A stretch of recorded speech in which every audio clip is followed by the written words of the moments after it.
Roundtable. Well, the last week really has been dominated by Kangana Ranaut and the upcoming release of a film, The Emergency. Her comments, whether it is a publicity stunt or whether it has gone into a backlash, is something we're going to be discussing today. She is getting the publicity, but is it the publicity she wants? Definitely, it is not the publicity her party wants. Apparently, she did have a session with the BJP chief, who has pulled her up for some of her comments. I think a lot of it, especially the anger of the Sikh community, comes from the fact that it is also Kangana Ranaut. It is a film where she is acting her stance against the farmers. It's there for everyone to know. She's made it no secret about her antagonism and her politically incorrect statements. Is her political career going to harm her, the film's career? That is something we're going to be discussing on the show today. And of course, what it takes to being Kangana Ranaut. Joining me on the show is Kaveree Bamzai. She's a film critic, author, former editor of India Today. We've read her book on the three Khans and a book on Bollywood. Rasheed Kidwai is also an author, columnist. He's a political writer, but he's also written on Bollywood politicians, Neta, Abhineta. And Mayank, Shekhar, the inside man from Bombay. He's a film critic, author, and he has his own show also. So Mayank, tell us what is happening in the reaction. How do you see it, the reaction to Kangana's film? All this publicity, is it just a publicity stunt or is it Kangana being Kangana? Well, firstly, thank you very much, Priya, for having me. This reminds me of the pandemic and the Sunday mornings that we would spend, and I hadn't had it for a very long while, especially Kaveree, of course, Rasheed. So no matter what you would have chosen as a topic to discuss, I would have been here. It just so happens to be Kangana Ranaut of all the people. Yes, of course, there are reactions to all that she says, and that's who she is. It just so happens that she's giving interviews now, but even her social media presence is in its own way polarizing, or at least elicits comments through the day. And well, frankly, she's a full-time politician now, right? She is, and I'd like to believe that certainly for the people of Mandi in Himachal Pradesh who repose their faith in Kangana Ranaut as a representative from a parliamentary constituency. So this is what her real job is in a certain sense, which is not to say she can't be an actor. I think all politicians have a second job. All MPs, most of them are lawyers and some of them are farmers. I think Kangana in one of the interviews... Everybody's a farmer. Everybody's a farmer, and so is she. So there is nothing new about this. I think if she was not a politician and if she was not an actor, she would have been a social media star in any case. I mean, there are certain things that you say, which is what makes you a social media star, at least in spaces like Twitter or what's now called X. Like, there has to be anger, there's a lot of rage, whether or not against the machine is not necessarily against the establishment, is rage against someone, continuous rage against someone or something or the other. And the second is the story of the victim, right? It always sells. So you tell your sob story of what happened to you and how the world wronged you. And she does both these things brilliantly. So if she was neither of these things in this age of the celebrity, she would have been a social media star in any case. And I think she plays that rather well. Does it get boring beyond a point? That's up to really your own,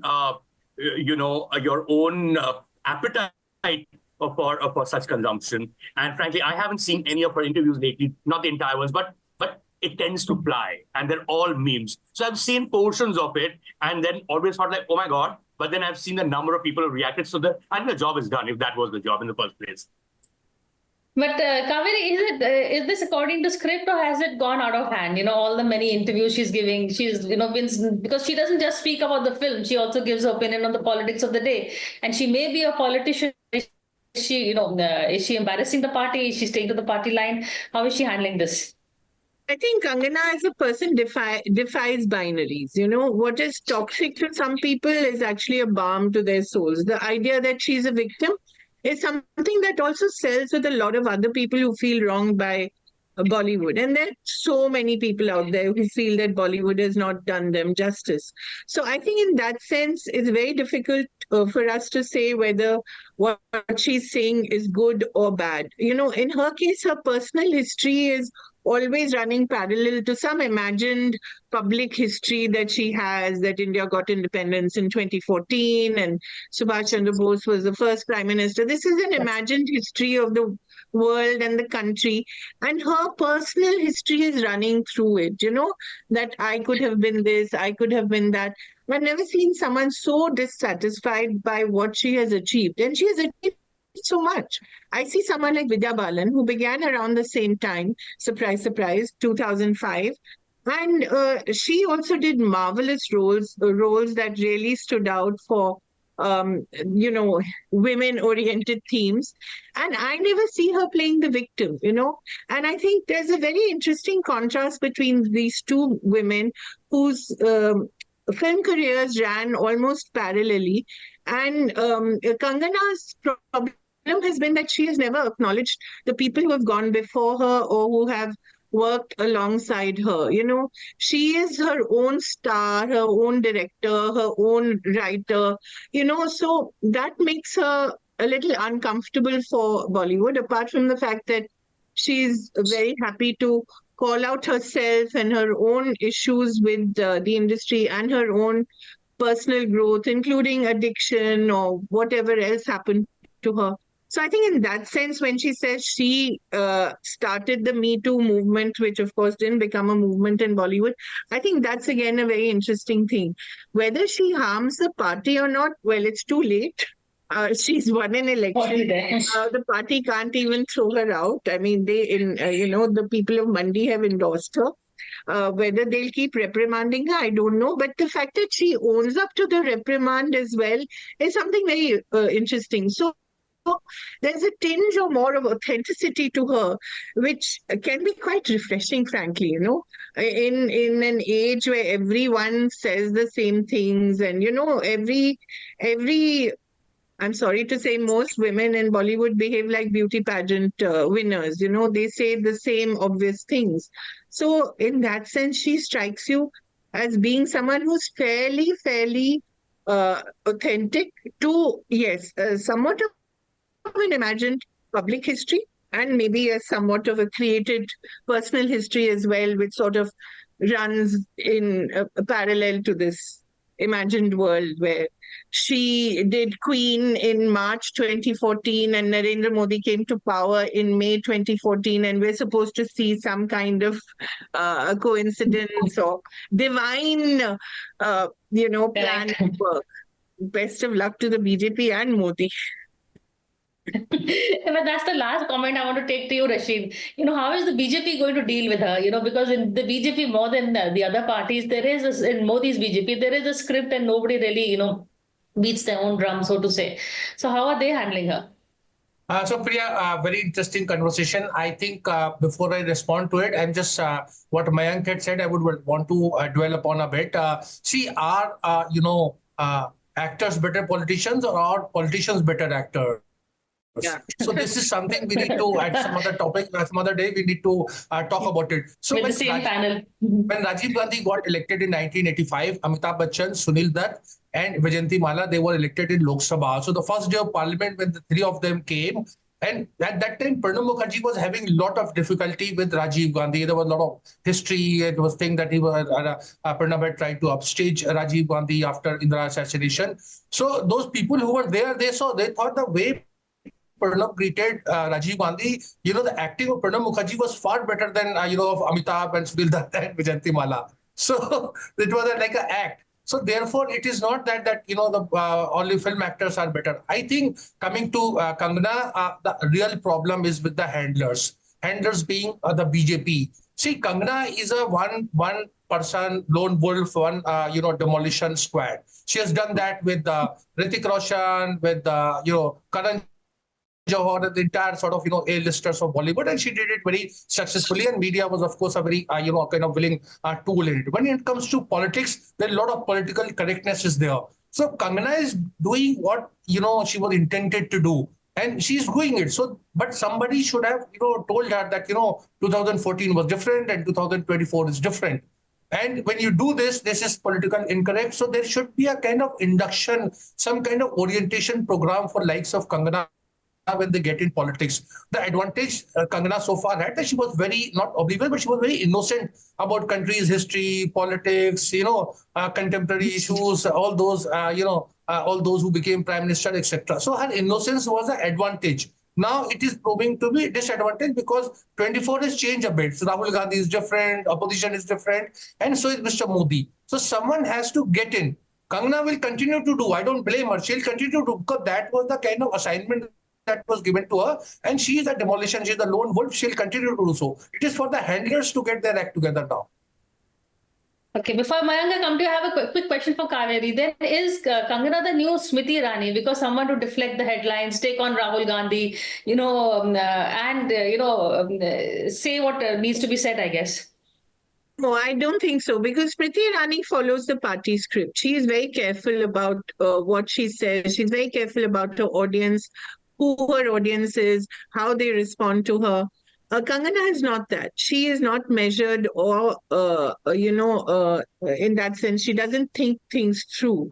I love Rasheed's use of the word innocence rather than ignorance. And I think that's very interesting. There is a mix of innocence and naivete about her, which Smriti Irani does not. And I think Smriti Irani is very careful. She's very mindful of who she's speaking to when. And I think the she had a sort of a longer period before she won the election in Amethi. She'd seen quite a few defeats as well, and the first defeat in Amethi as well. So I think she's someone who learned the hard way, and her first stint as HRD minister, as you all know, was terrible. So I think she learned the hard way. Will Kangana also become like that? I'm not sure. But to begin with itself, Smriti was not Kangana. Smriti never spoke against Bollywood. Smriti never spoke against the system, against any establishment, except what she was told to do. Fair enough. And she did get her facts life in that sense, the innocence versus ignorance comment. Yeah. But, Mayank, were you surprised when Kangana decided to join politics, or was it something you seen her building up towards, in terms of the kind of film she was doing, her comments about the BJP endorsing Modi's line?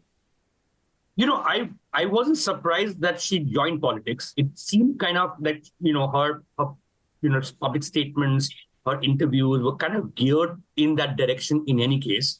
But she's rather young, and I thought that would be something that she would do later, because she has a lot of career ahead of us in terms of and she's not like one of those fly-by-night. By the sense I get, at least not at the level of, say, a Govinda, who would just stand for election and win and wouldn't care thereafter. I think she's more politically engaged than that. So while it wasn't a surprise that she joined politics, it was a surprise to me that was so soon that she would take up something which is a full-time position as a member of parliament, which changes so much, right? And I totally agree with Rasheed. I mean, you can have your viewpoint as a celebrity, and again, I agree with you, Kaveree. I mean, it's so refreshing to hear people say something.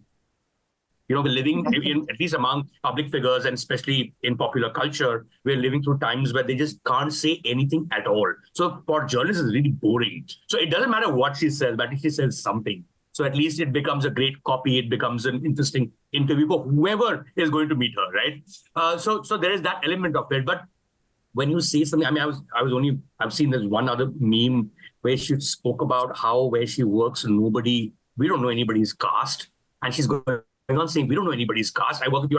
I'm like, you just remind me of this amazing Akhil Katyal poem. If you have like 30 seconds, I'll just read it out because I kept it, because that's exactly what I thought of when she said. The poem says, one day when he was 10 or 12, he asked his mother, "What is my caste?" Some boys in the school were asking. I didn't know what to say. The mother got up in the middle of her supper.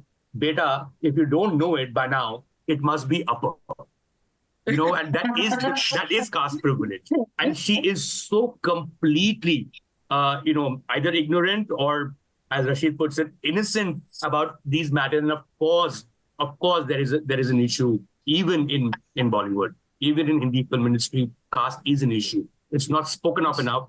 It's certainly, it's only now lately that's even addressed in the works. But it's been totally, brushed under the carpet as something that doesn't exist in our society for decades, right? I don't know. It changes everything. If she can say as Kangana what she wants, but she is genuinely the member of parliament from Mandi for BJP. Can she say this? And you guys are in Delhi, you'll know better what repercussions there can be for a party that goes to elections and says caste doesn't matter, and their own parliamentarian says that. Or the Pastors- farmers are militants. Huh? or all farmers are militants and rapists. But, That she said sorry for, right? That she Yeah. apologized for. yeah. But in a way, Well- Priya, sorry, just to step in, it also in effect exposes a lot of the mindsets we have. Some of the statements she makes are like these trial balloons or like, sort of little grenades, and say something like what Simranjit Singh Mann said about rape, it exposes a very deep-seated psyche, which otherwise people would not come out with, So there's something about what she says which is so provocative that it forces people to say exactly what's going on in their minds, and that's a very dark thing. The other thing I just wanted to quickly point out, and I think Mayank, you will agree with it, is that she's not the problem in Bollywood. She's a symptom of the problems in Bollywood, because of the way, if you remember when she was treated, how she was treated initially, she was laughed at for her English, she was laughed at for her Hindi accent, she was laughed at for the way she dressed and the way she, behaved. So, whatever she says, whether it's about Me Too or Nepo kids, it actually exposes the problems currently in Bollywood. So I would always say, and I still maintain that she really is a symptom of the problems in Bollywood, not the problems in Bollywood. And I think she's done a lot to expose what the problems are. Whether she's offered solutions or not, I don't think that's what she's supposed to do. There are very powerful people in Bollywood who've been highly offended by what she says, and they should look within and see what they can do to fix some of the issues she's raised. Yeah, good point. I'm going to take Mayank, I'll take a break Sorry. and come back. Yeah, sure. Quick break. I will come back and keep the conversation going, but after a quick break.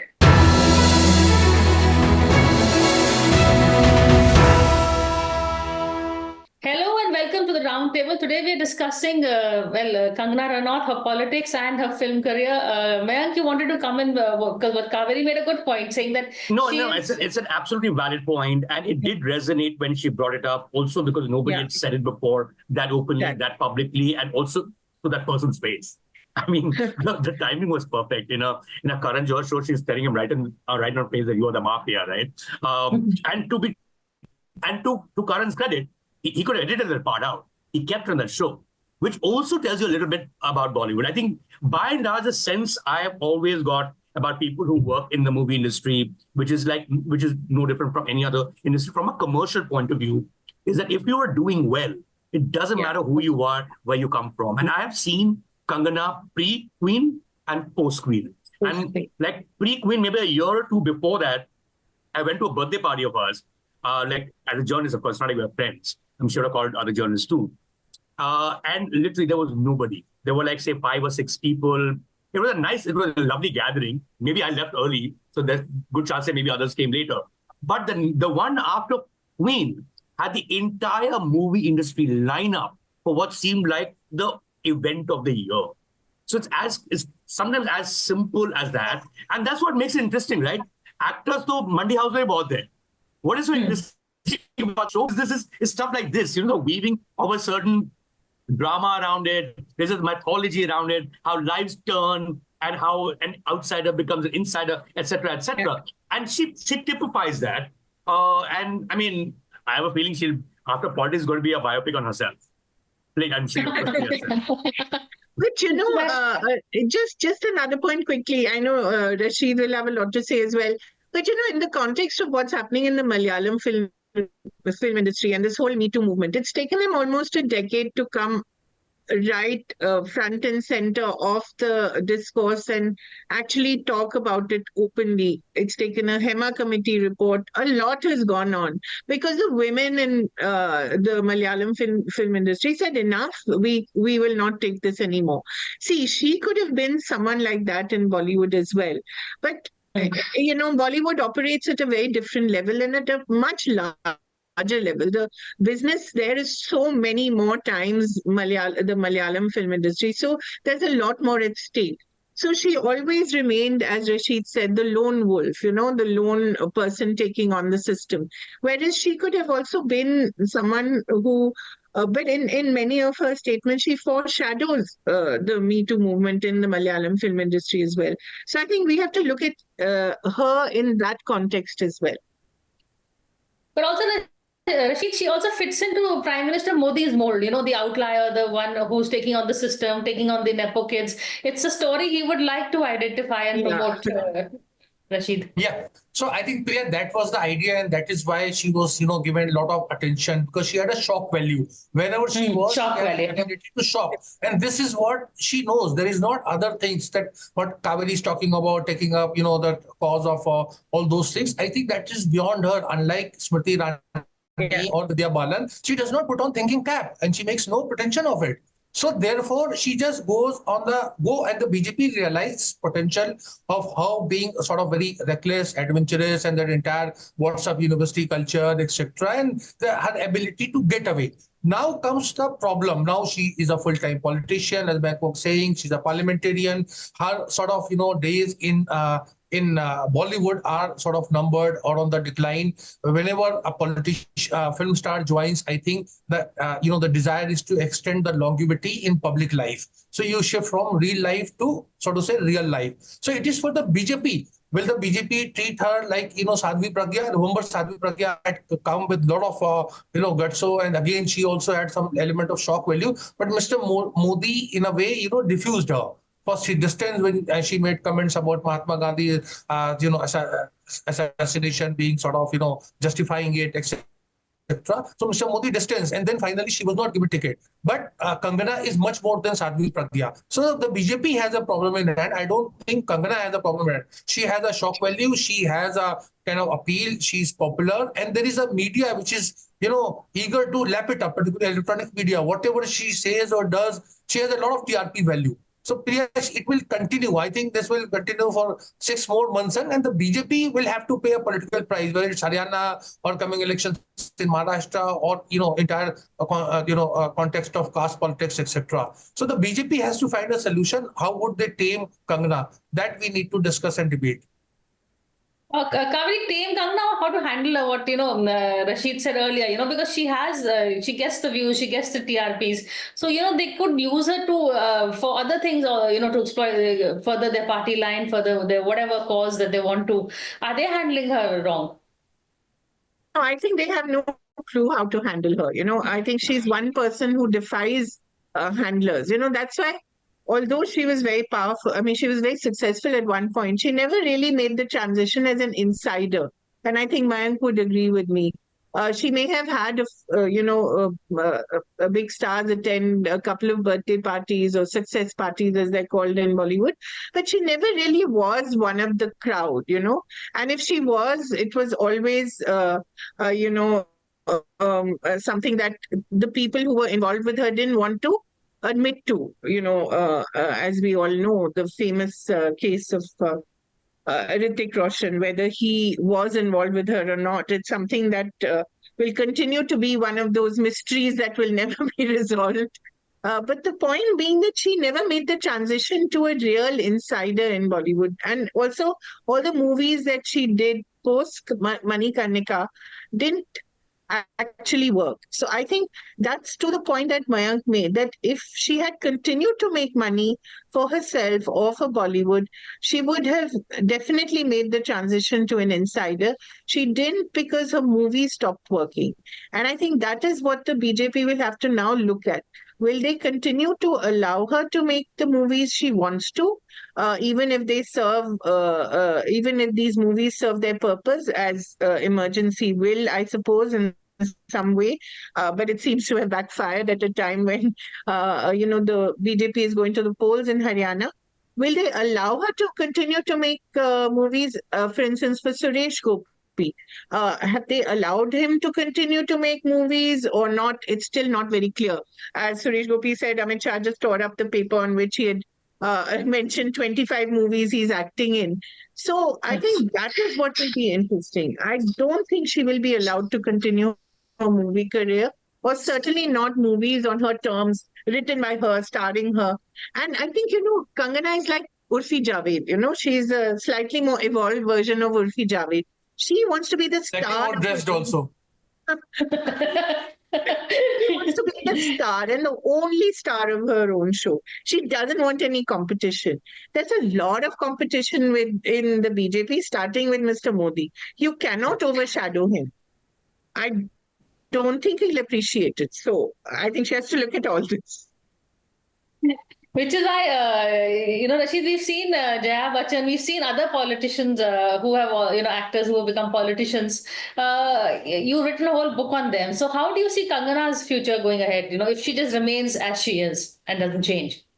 No, I think Kangana is very temperamental also. And as I said earlier, many times she does not put on her thinking cap. She doesn't believe in that. So there is going to be a lot of problem. Taming Kangana is going to be very difficult. There is nothing else that Kangana can do other than this, making kind of, shocking statements, etc. So she's there to stay. It is for the BJP to actually find a way how to deal with her, how to negotiate, how to, present a picture. And let me tell you, politicians are very smart. They are very, very smart. They know how to use Bollywood or film actors, etc. So if Kangana is not useful for them any longer, they'll dump her. So we are going to see a lot of action.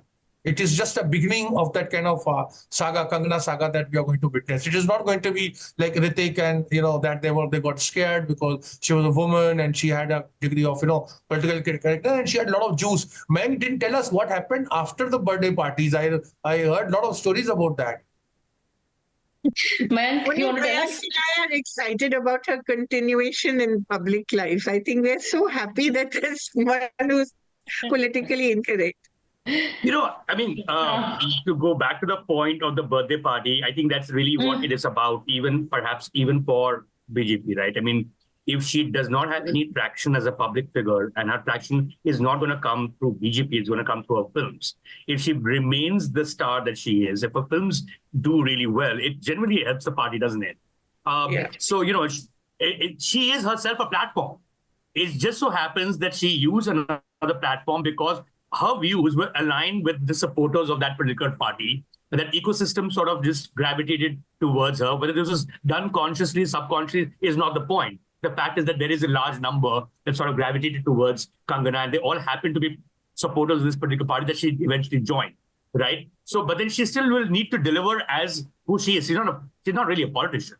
She's essentially known to be, unlike, say, Sadhvi Pragya, who can have, who will use the platform BJP far more than Kangana does. She is a star, for the lack of a better way of putting it, a social media star for sure, regardless of whether her films work or not in her own right. And I think she will need to deliver on those fronts. And that is what that birthday party is. And that birthday party will continue becoming larger or will come grind to a halt if those movies remain the way they've been. I mean, the last one I saw, hers was Tejas, which is unwatchable. Absolutely unwatchable film. You see people go down the annals of one of the worst movies ever made, not because of any other reason, but because of this. But it served its political purpose. When she's dropping from a plane, it is the most hilarious sequence I've ever seen in a film. I agree with you. So, but yeah, and there is something that you mentioned which just remind me of something right now. When Rasheed mentioned about WhatsApp University, that's the T-shirt I'm wearing. So we're all, in a certain way, graduates of WhatsApp University. Thank you so much for this conversation. I look forward to having you all back for many more. We've got a lot of topics from this, so I'm going to call you back soon. But for now, thank you very much for this. Thank you so much.